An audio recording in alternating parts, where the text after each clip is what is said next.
ఒక ఎస్ఐ, ఒక కానిస్టేబుల్, మధ్యలో కంప్యూటర్ ఆపరేటర్, ముగ్గురు చెరువులో శవాలై తేలారు. వాళ్ళది ఆత్మహత్య లేక హత్య, మరేదైనా కారణం ఉందా? కామారెడ్డి ట్రయాంగిల్ డెత్ మిస్టరీపై పోలీసులు ఏమంటున్నారు? ట్రయాంగిల్ డెత్ మిస్టరీ పోలీస్ శాఖలో కలకలం. కామారెడ్డి జిల్లాలో ముగ్గురు ఆత్మహత్య చేసుకోవడం, అందులో ఇద్దరు పోలీస్ శాఖకు చెందిన వారు ఉండడం తీవ్ర కలకలం రేపింది. వాజేడులో పోలీస్ ఎస్ఐ సూసైడ్ ఘటన మరొక ముందే కామారెడ్డిలో మరో ఎస్ఐ, లేడీ కానిస్టేబుల్ ఆత్మహత్య చేసుకోవడం సంచలనంగా మారింది. వీరిద్దరితో కలిసి మరో యువకుడు కూడా బలవన్ మరణానికి పాల్పడ్డం అంతుచిక్కని అనుమానంగా మారింది. అసలు వీరు ఎందుకు ఆత్మహత్య చేసుకోవాల్సి వచ్చింది?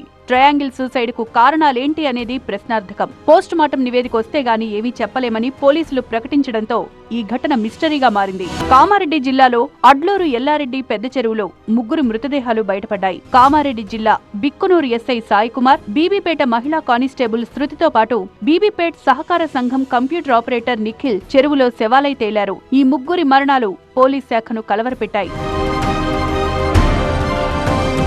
SI Sai Kumar, lady constable గతంలో ఒకే పోలీస్ స్టేషన్లో పనిచేశారు. నిఖిల్ బీబీపేట్ సహకార బ్యాంకులో కంప్యూటర్ ఆపరేటర్ గా పనిచేస్తున్నాడు. శృతికి కూడా బీబీపేటలో నిఖిల్ పరిచయమయ్యాడు. ఈ ముగ్గురు కలిసి ఆత్మహత్య చేసుకున్నారా? శృతిని కాపాడబోయి ఇద్దరూ మృతి చెందారా? శృతి, నిఖిల్ చనిపోయాక ఎస్ఐ ఆత్మహత్య చేసుకున్నారా అన్నది సస్పెన్స్ గా మారింది. ముగ్గురి మరణానికి కారణం ఏంటన్నది పోస్ట్ మార్టం రిపోర్ట్ వస్తే తప్ప చెప్పలేమంటున్నారు కామారెడ్డి ఎస్పీ సింధు శర్మ. మనం ఇప్పుడు ఏమీ అన్నెసెసరీ కంజెక్చర్ వద్దు, మనం ఎంక్వైరీ చేద్దాము thoroughly. So for now information is 3 persons, SHO Bhiknoor, women PC and 1 other person from Bibipet. ముగ్గురు బాడీస్ మనకి చెరువులో దొరకడం జరిగింది. పోస్ట్ మార్టం అవన్నీ కండక్ట్ చేసిన తర్వాత ఎగ్జాక్ట్ కాజ్ ఆఫ్ డెత్ ఏంటి తెలుస్తుంది.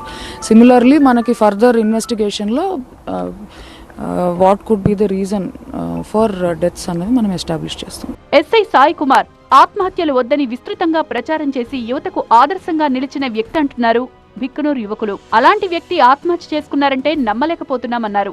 ఎన్ని ప్రాబ్లమ్స్ ఉన్నా సరే ఆ ప్రాబ్లమ్ని మీరు ఫేస్ చేయండి, కానీ ఎంత పెద్ద ప్రాబ్లంకైనా సొల్యూషన్ అనేది ఖచ్చితంగా ఉంటుంది. ఆ ప్రాబ్లమ్ని మీరు ఫేస్ చేయండి, దాని సొల్యూషన్ వెతకండి.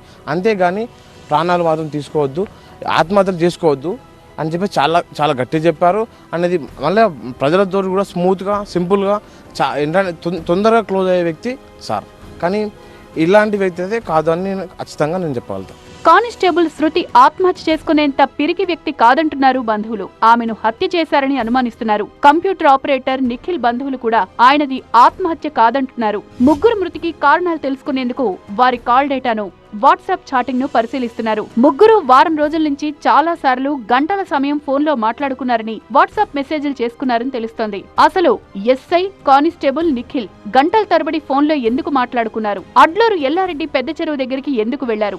ఎందుకు చనిపోయారన్నది బేతాళ ప్రశ్నగా మారింది. ముగ్గురి మరణం మిస్టరీ వీడాలంటే పోస్ట్ మార్టం రిపోర్ట్ కీలకంగా మారనుంది. ఆ నివేదిక వస్తేనే అసలేం జరిగిందో ఘటనపై పూర్తి వివరాలు తెలిసే అవకాశం ఉంది. మరోవైపు ఎస్ఐ సాయి కుమార్ ఆత్మహత్య కలకలంగా రేపుతుంది. ఎందుకంటే ఆత్మహత్యలపై ఆయన ఆత్మహత్యలు నివారించేందుకు ఎన్నో సందర్భాల్లో కౌన్సిలింగ్లు నిర్వహించారు.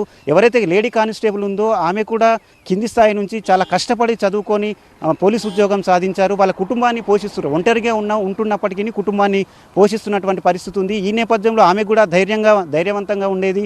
ఆమె అసలు ఆత్మహత్య చేసుకునే మనిషి కాదని చెప్పి కుటుంబ సభ్యులు అంటున్నారు. ఇది హత్య అని చెప్పి వాళ్ళు ఒక కోణంలో ఆరోపణలు చేస్తున్నారు. ఇది కూడా ఒక క్వశ్చన్ రేజ్ చేస్తుంది. మరోవైపు నిఖిల్ కంప్యూటర్ ఆపరేటర్ కూడా చాలా చలాకీగా ఉండేవాడు, చాలా తెలివైన వ్యక్తి అని ఆయన బీబీపేట గ్రామస్తులు చెప్తున్నారు. బీబీపేటలో ఈ ఇద్దరికి అంటే సాయి కుమార్కు, కానిస్టేబుల్కు పరిచయం ఉంది. అక్కడనే సాయి కుమార్కు మళ్ళీ నిఖిల్కు కూడా పరిచయాలు ఏర్పడ్డాయి. అప్పటి నుంచి వీళ్ళు ముగ్గురు తరచూ మాట్లాడుకునే వాళ్ళు.